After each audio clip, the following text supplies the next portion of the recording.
Merci de nous rejoindre. Vous êtes bien dans votre émission dédiée à la santé, votre émission Direct Santé. Donc ce matin, on parle du vieillissement, ce processus qui nous concerne tous.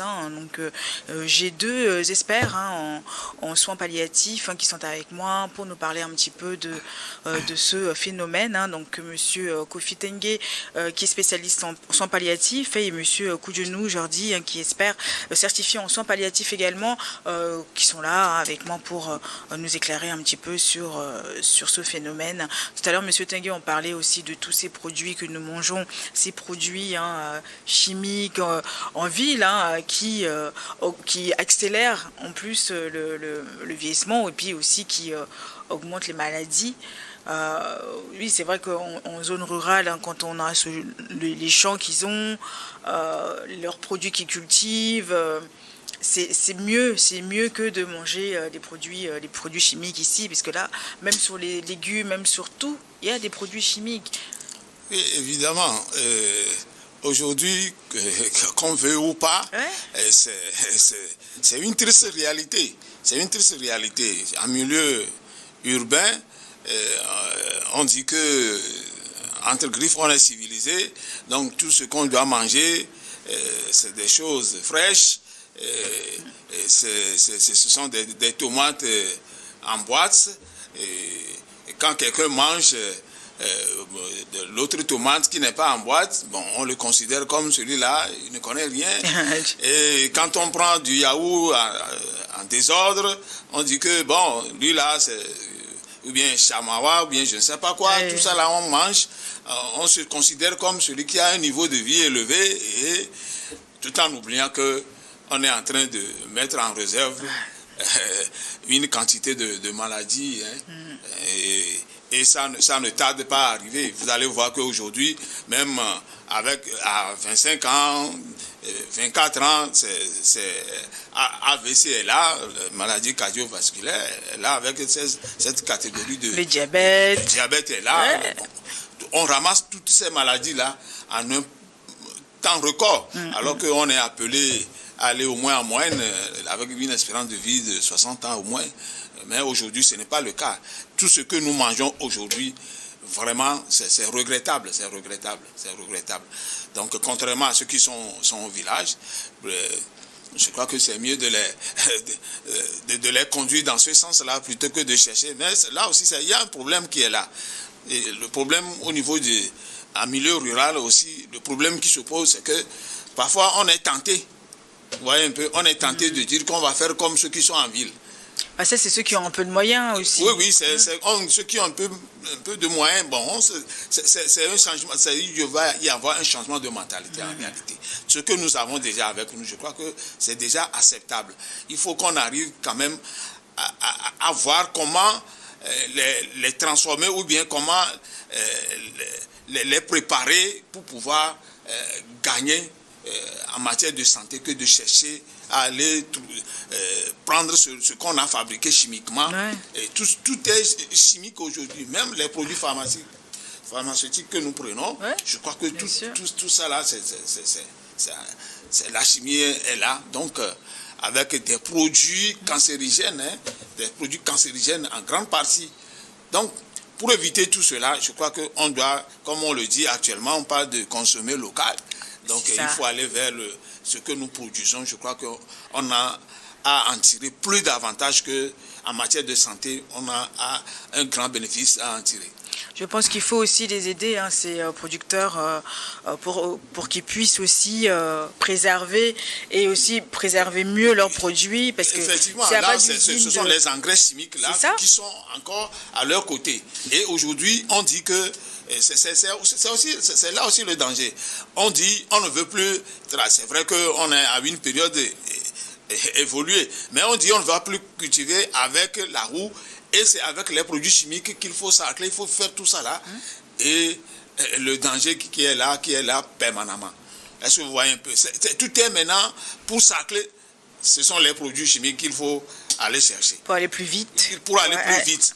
Et gagner aussi peut-être en énergie. Donc il faut quand même revoir ce côté de la chose pour qu'on ait quand même une santé acceptable. Parce que actuellement, là, vraiment, vous allez dire qu'on a payé le produit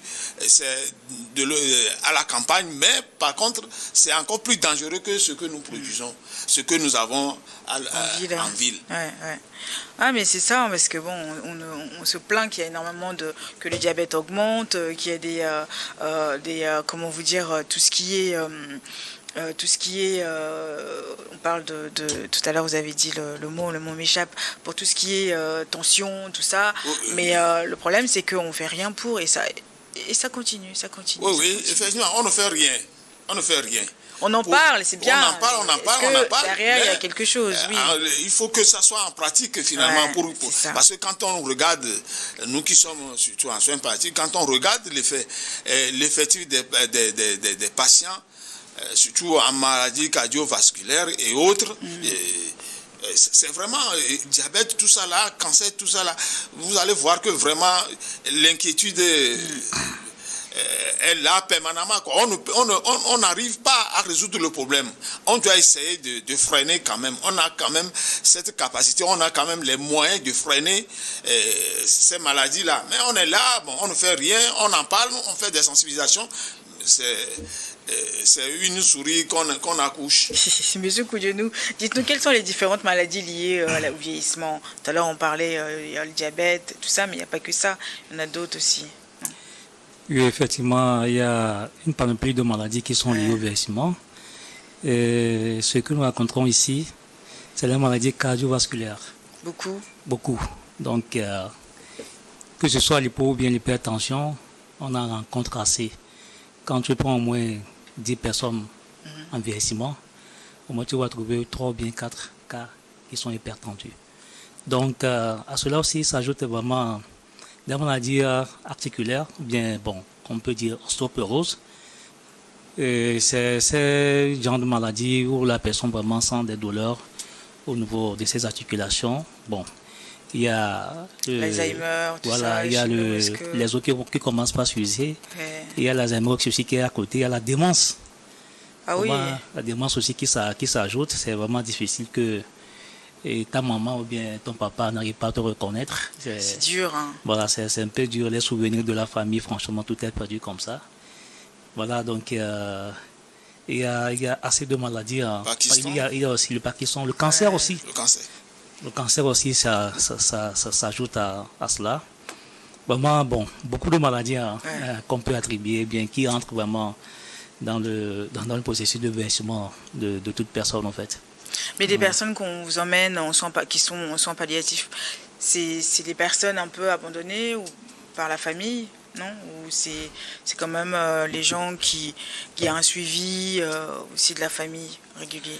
Oui, bon, en majorité, c'est les personnes qui sont abandonnées par la famille. Quoi qu'on dise, la notion du cancer n'est pas tellement ancrée dans nos milieux aujourd'hui. Quand on dit cancer, tout le monde se dégage, au fait. On a peur. D'autres ont tendance à penser même que c'est contaminant, en fait. Donc, et puis le coût de la prise en charge qui s'ensuit fait qu'il y a un abandon. Donc, il y a un abandon du patient. Voilà, bon, on t'appelle, tu viens explorer, tu viens voir, et puis on te laisse tout à ta charge, en fait. Donc, voilà, à peu près, bon, pour ces genres de personnes quand même, nous aussi, nous faisons un effort quand même pour les maintenir dans nos cahiers de prise en charge. Et on fait ce qu'on peut, à la limite de nos moyens. Avec ces patients-là, nous avons des partenaires physiques. Heureusement. Voilà, des partenaires physiques. Il y a des médecins, des spécialistes qui nous entourent. Et nous avons aussi des petits partenaires financiers.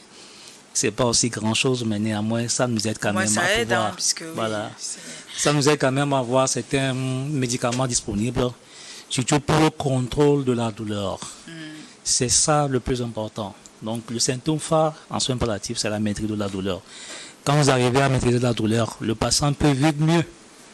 Voilà, donc voilà à peu près ce que je peux dire pour l'instant. Au moins, il y a cette prise en charge à votre niveau, même si ce n'est pas énorme, mais au moins déjà que vous accompagnez ces personnes-là jusqu'à la fin de leur vie. Mais la plupart des gens ont les moyens, hein, donc ça sera bien aussi que la famille intervienne, nous soutienne aussi le centre pour pouvoir, je sais pas, avec un peu Avec un peu de chacun, on arrive à faire quelque chose. Hein, évidemment, c'est là où les choses se compliquent. Hein. Comme il vient de le dire, quand on a diagnostiqué pour dire que ça c'est le cancer, tout de suite on dit que la personne là est condamnée à la mort et on ne veut plus faire une prise en charge. C'est-à-dire on fuit.